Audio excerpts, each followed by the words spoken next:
Müsəlmanların müqəddəs bayramı Qurban bayramını keçirdəcəyik, qeyd edəcəyik və belə bir məqamda ət kəsimi məsələsi, qurbanlıq heyvanların əldə edilməsi məsələsi özü də bu gigiyenik qaydada olmalıdır. Diqqət mərkəzində olur. Hazırda birbaşa bağlantıda Respublikanın Baş Dövlət Baytarlıq Müfəttişi, Qida Təhlükəsizliyi Agentliyinin şöbə müdiri Qalib Əbdüləliyevlə danışacağıq.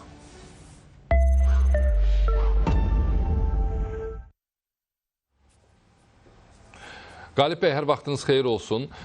Bəllidir ki, salam, hər vaxtınız xeyir. Qurban bayramında da, adi günlərdə belə hər istənilən heyvanı istənilən yerdə kəsmək, ondan ət almaq mümkün deyil. Bunun üçün xüsusi ayrılmış yerlər var. Qurban bayramında bu kütləvi olduğuna görə daha çox diqqət mərkəzində olur. Bayram qabağı işlər necə gedir bu istiqamətdə? O, insanların təmiz, gigiyenik paya sahib olmaları üçün gördüyümüz işlər nələrdir, sizdən eşidək?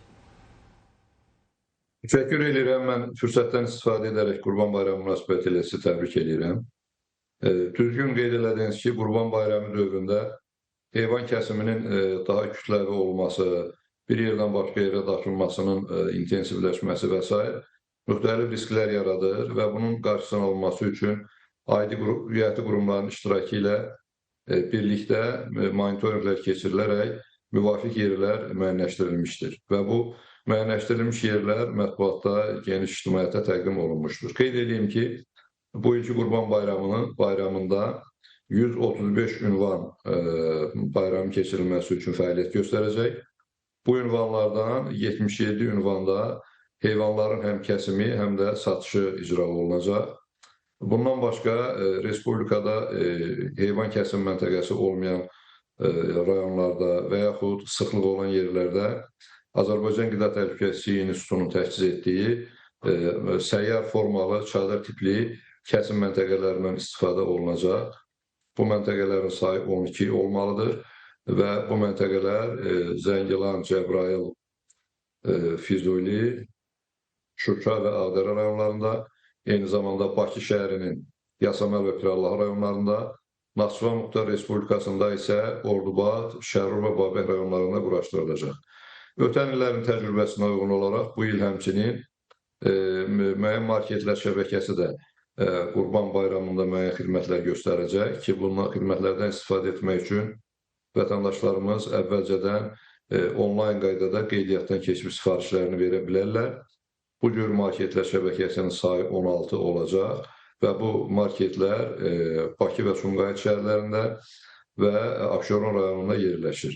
Qeyd eləmək istəyirəm ki, son illərdə artıq Qurban bayramının risksiz, sağlam şəkildə siz dediyiniz kimi həm bu müqəddəs bayramın tələblərini qorumaq şərti ilə, həm əhalinin müəyyən xəstəliklərdən yaranma riskinin aradan qaldırılması üçün artıq bir təcrübə formalaşmışdır və biz ümid edirik ki, bu təcrübə də bu ildə tətbiq olunacaq və bundan sonra da davam edəcəyik.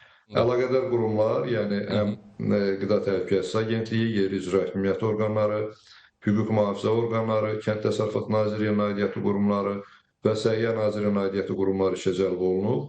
Birgə operativ işçi qruplar yaradılıb və işin intensivliyindən, gərginliyindən asılı olaraq da birgə fəaliyyətlər həyata keçiriləcək. O yaradılmış məntəqələrin hamısında gətirilən heyvanlar baytarlıq müayinəsindən keçiriləndən sonra kəsimə təqdim olunacaq.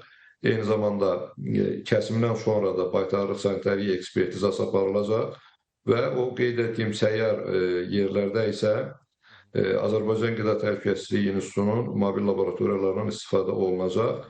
Məntəqələrin hamısında yuma, təmizləmə, tullantıların idarə olunması və digər zəruri tədbirlər hamısı həyata keçiriləcək. Qalib bəy, çox sağ olun. İşlərinizdə uğurlar arzuluyuruq. Minnətdarıq sizə məlumat üçün. Qeyd edək ki, Respublikanın Baş Dövlət Baytarlıq Müfəttişi, Aktanın şöbə müdiri Qalib Əbdüləliyevlə danışdıq.